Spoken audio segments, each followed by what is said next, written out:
ॐ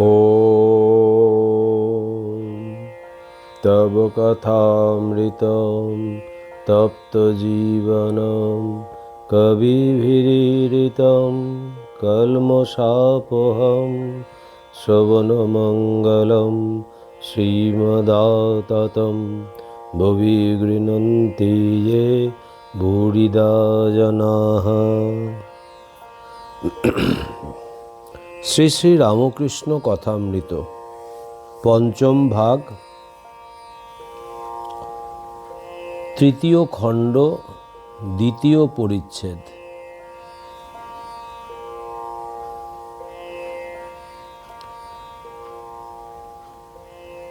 ঠাকুরের ঘরের মধ্যে গান হইতেছে, ভক্তেরা গান গাইতেছেন। হৃদি বৃন্দাবনে বাস যদি করো কমলাপতি, ওহে ভক্তি প্রিয় আমার ভক্তি হবে রাধা সতী। মুক্তি কামনা আমারই হবে বৃন্দে গোপনারী, দেহ হবে নন্দের পুরী, স্নেহ হবে মা যশোমতী। আমায় ধরো ধরো জনার্দন, পাপ ভার গোবর্ধন, কামাধি ছয় কংস চরে ধ্বংস করে সম্প্রতি। বাজায় কৃপা বাঁশরি, মন ধেনুকে বশ করি। তিষ্ঠ হৃদি গোষ্ঠে আমার পুরাও ইষ্ট এই মিনতি। আমার প্রেম রূপ যমুনা কূলে, আশা বংশী বটমূলে, সদাস ভেবে সদয় ভাবে সতত করি বসতি। যদি বল রাখাল প্রেমে বন্দি থাকি ব্রজধামে, তবে জ্ঞানহীন রাখাল তোমার দাস হবে হে দাশরথী। গান 2। আমার প্রাণ পিঞ্জরের পাখি গাওনারে, ব্রহ্মকল্পতরু মূলে রে বসে রে পাখি। বিভুগণ গাও দেখি, গাও গাও, আর ধর্ম অর্থ কাম মোক্ষ সুপক্ক ফল খাওনারে। নন্দনবাগানের শ্রীনাথ মিত্র বন্ধুগণ সঙ্গে আসিয়াছেন। ঠাকুর তাহাকে দেখিয়া বলিতেছেন, এই যে এর চক্ষু দিয়া ভিতরটা সব দেখা যাচ্ছে। সারসির দরজার ভিতর দিয়ে যেমন ঘরের ভিতরকার জিনিস সব দেখা যায়। শ্রীনাথ, যজ্ঞনাথ এরা নন্দনবাগানের ব্রাহ্ম পরিবারভুক্ত। ইহাদের বাটিতে প্রতি বৎসর ব্রাহ্ম সমাজের উৎসব হইত। উৎসব দর্শন করিতে ঠাকুর পরে গিয়াছিলেন। সন্ধ্যার পর ঠাকুর বাড়িতে আরতি হইতে লাগিল। ঘরে ছোট খাটটিতে বসিয়া ঠাকুর ঈশ্বর চিন্তা করিতেছেন। ক্রমে ভাবাবিষ্ট হইলেন। ভাব উপশমের পর বলিতেছেন, মা, ওকেও টেনে নাও, ও অত দিনভাবে থাকে, তোমার কাছে আসা যাওয়া করছে। ঠাকুর ভাবে বাবুরামের কথা কি বলিতেছেন। বাবুরাম, মাস্টার রামদয়াল প্রভৃতি বসিয়া আছেন। রাত্রি 8টা-9টা হইবে। ঠাকুর সমাধি তত্ত্ব বলিতেছেন। জড় সমাধি, চেতন সমাধি, স্থিত সমাধি, উন্মনা সমাধি। সুখ দুঃখের কথা হইতেছে। ঈশ্বর এত দুঃখ কেন করেছেন? মাস্টার। বিদ্যাসাগর অভিমান করে বলেন, ঈশ্বরকে ডাকবার আর কি দরকার? দেখো, চেঙ্গিস খাঁ যখন লুটপাট আরম্ভ করলে, তখন অনেক লোককে বন্দি করলে। ক্রমে প্রায় 1 লক্ষ বন্দি জমে গেল। তখন সেনাপতিরা এসে বললে, মহাশয়, এদের খাওয়াবে কে? সঙ্গে এদের রাখলে আমাদের বিপদ। কি করা যায়? ছেড়ে দিলেও বিপদ। তখন চেঙ্গিস খাঁ বললেন, তাহলে কি করা যায়? ওদের সব বধ করো। তাই কচকচ করে কাটবার হুকুম হয়ে গেল। এই হত্যাকাণ্ড তো ঈশ্বর দেখলেন, কই একটু নিবারণ তো করলেন না। তা তিনি থাকুন, আমার দরকার বোধ হচ্ছে না। আমার তো কোনো উপকার হলো না। শ্রীরামকৃষ্ণ। ঈশ্বরের কার্য কি বোঝা যায়? তিনি কি উদ্দেশ্যে কি করেন? তিনি সৃষ্টি, পালন, সংহার সবই করছেন। তিনি কেন সংহার করছেন আমরা কি বুঝতে পারি? আমি বলি, মা, আমার বুঝবারও দরকার নাই, তোমার পাদপদ্মে ভক্তি দিও। মানুষ জীবনের উদ্দেশ্য এই ভক্তি লাভ, আর সব মা জানেন। বাগানে আম খেতে এসেছি, কত গাছ, কত ডাল, কত কোটি পাতা, এসব বসে বসে হিসাব করবার আমার কি দরকার? আমি আম খাই, গাছপাতার হিসাবে আমার দরকার নাই। ঠাকুরের ঘরের মেঝেতে আজ রাত্রে বাবুরাম মাস্টার ও রামদয়াল শয়ন করিলেন। গভীর রাত্রি, 2টা-3টা হইবে, ঠাকুরের ঘরে আলো নিভিয়া গিয়াছে। তিনি নিজে বিছানায় বসিয়া ভক্তদের সহিত মাঝে মাঝে কথা কহিতেছেন। শ্রীরামকৃষ্ণ মাস্টার প্রভৃতি ভক্তদের প্রতি, দেখো, দয়া আর মায়া এ দুটি আলাদা জিনিস। মায়া মানে আত্মীয় মমতা, যেমন বাপ মা, ভাই ভগ্নী, স্ত্রী পুত্র, এদের উপর ভালোবাসা। দয়া সর্বভূতে ভালোবাসা, সমদৃষ্টি। কারু ভিতর যদি দয়া দেখো, যেমন বিদ্যাসাগরের, সে জানবে ঈশ্বরের দয়া। দয়া থেকে সর্বভূতের সেবা হয়। মায়াও ঈশ্বরের। মায়া দ্বারা তিনি আত্মীয়দের সেবা করিয়ে লন। তাকে তবে একটি কথা আছে, মায়াতে অজ্ঞান করে রাখে আর বদ্ধ করে, কিন্তু দয়াতে চিত্তশুদ্ধি হয়, ক্রমে বন্ধন মুক্তি হয়। চিত্তশুদ্ধি না হলে ভগবান দর্শন হয় না।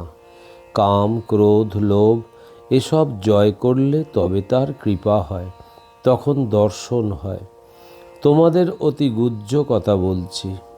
কাম জয় করবার জন্য আমি অনেক কাণ্ড করেছিলাম, এমনকি আনন্দ আসনের চারিদিকে জয় কালী বলে অনেকবার প্রদক্ষিণ করেছিলাম। আমার 10-11 বৎসর বয়সে যখন ওদেশে ছিলুম, সেই সময় ওই অবস্থাটি সমাধি অবস্থা হয়েছিল। মাঠ দিয়ে যেতে যেতে যা দর্শন করলাম তাতে বিহ্বল হয়েছিলাম। ঈশ্বর দর্শনের কতকগুলি লক্ষণ আছে। জ্যোতি দেখা যায়, আনন্দ হয়, বুকের ভিতর তুবড়ির মতো গুড়গুড় করে, মহাবায়ু ওঠে। পরদিন বাবুরাম রামদয়াল বাড়ি ফিরিয়া গেলেন। মাস্টার সেই দিনও রাত্রি ঠাকুরের সঙ্গে অতিবাহিত করিলেন। সেদিন তিনি ঠাকুর বাড়িতেই প্রসাদ পাইলেন। 3য় পরিচ্ছেদ। বৈকাল হইয়াছে। মাস্টার ও 2-1টি ভক্ত বসিয়া আছেন। কতকগুলি মারোয়ারি ভক্ত আসিয়া প্রণাম করিলেন। তাহারা কলিকাতায় ব্যবসা করেন। তাহারা ঠাকুরকে বলিতেছেন, আপনি আমাদের কিছু উপদেশ করুন। ঠাকুর হাসিতেছেন। শ্রীরামকৃষ্ণ মারোয়ারি ভক্তদের প্রতি, দেখো, আমি আর আমরা এ দুটি অজ্ঞান।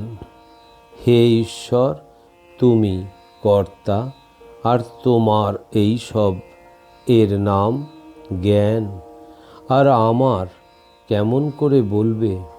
বাগানের সরকার বলে আমার বাগান, কিন্তু যদি কোনো দোষ করে তখন মনিব তাড়িয়ে দেয়।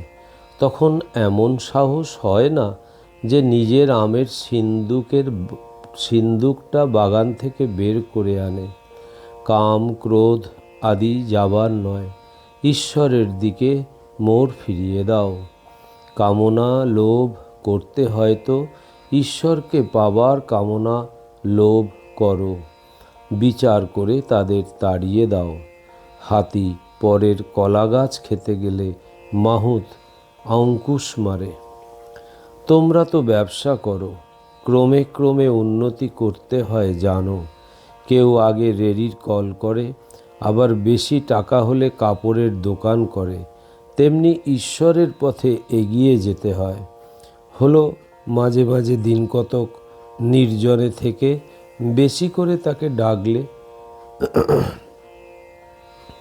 তবে কি জানো, সময় না হলে কিছু হয় না। কারু কারু ভোগ কর্ম অনেক বাকি থাকে, তাই জন্য দেরিতে হয়। ফোঁড়া কাঁচা অবস্থায় অস্ত্র করলে হিতে বিপরীত হয়। পেকে মুখ হলে তবে ডাক্তার অস্ত্র করে। ছেলে বলেছিল, মা এখন আমি ঘুমোই, আমার বাজ্যে পেলে তখন তুমি তুলো। মা বললে, বাবা বাজ্যেতেই তোমায় তুলবে, আমায় তুলতে হবে না। সকলের হাস্য। মারোয়ারি ভক্তেরা মাঝে মাঝে ঠাকুরের সেবার জন্য মিষ্টান্নাদি দ্রব্য আনেন, ফলাদি, থাল, মিছরি ইত্যাদি। থাল মিছরিতে গোলাপ জলের গন্ধ। ঠাকুর কিন্তু সেই সব জিনিস প্রায় সেবা করেন না। বলেন ওদের অনেক মিথ্যা কথা কয়ে টাকা রোজগার করতে হয়, তাই উপস্থিত মারোয়ারিদের কথাচ্ছলে উপদেশ দিতেছেন। শ্রীরামকৃষ্ণ, দেখো, ব্যবসা করতে গেলে সত্য কথার আঁট থাকে না। ব্যবসায় তেজি মন্দি আছে। নানকের গল্পে আছে যে তিনি বললেন, অসাধুর দ্রব্য ভোজন করতে গিয়ে দেখলুম যে সেসব রক্তমাখা হয়ে গেছে। সাধুদের শুদ্ধ জিনিস দিতে হয়, মিথ্যা উপায়ে রোজগার করা জিনিস দিতে নেই। সত্য পথে ঈশ্বরকে পাওয়া যায়, সর্বদা তার নাম করতে হয়। কাজের সময় মনটা তার কাছে ফেলে রাখতে হয়। যেমন আমার পিঠে ফোঁড়া হয়েছে, সব কাজ করছি, কিন্তু মন ফোঁড়ার দিকে। রাম নাম করা বেশ, যে রাম দশরথের ছেলে, আবার জগৎ সৃষ্টি করেছেন, আর সর্বভূতে আছেন, আর অতি নিকটে আছেন, অন্তরে বাহিরে। ওহি রাম দশরথ কি বেটা, ওহি রাম ঘট ঘট में लेटा, ওহি রাম জগৎ পসেরা, ওহি রাম সবসে নিয়ারা। চতুর্থ খণ্ড, প্রথম পরিচ্ছেদ। শ্রীরামকৃষ্ণ বেলঘরে শ্রীযুক্ত গোবিন্দ মুখুজ্জের বাটিতে শুভাগমন করিয়াছেন। আজ রবিবার, 7ই ফাল্গুন, 18ই ফেব্রুয়ারি 1883 খ্রিস্টাব্দ, মাঘ শুক্লা দ্বাদশী, পূষা নক্ষত্র। নরেন্দ্র, রাম প্রভৃতি ভক্তরা আসিয়াছেন। প্রতিবেশীগণ আসিয়াছেন।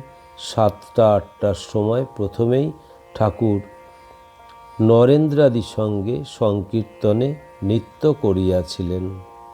কীর্তনান্তে সকলেই উপবেশন করিলেন। অনেকেই ঠাকুরকে প্রণাম করিতেছেন। ঠাকুর মাঝে মাঝে বলিতেছেন, ঈশ্বরকে প্রণাম করো।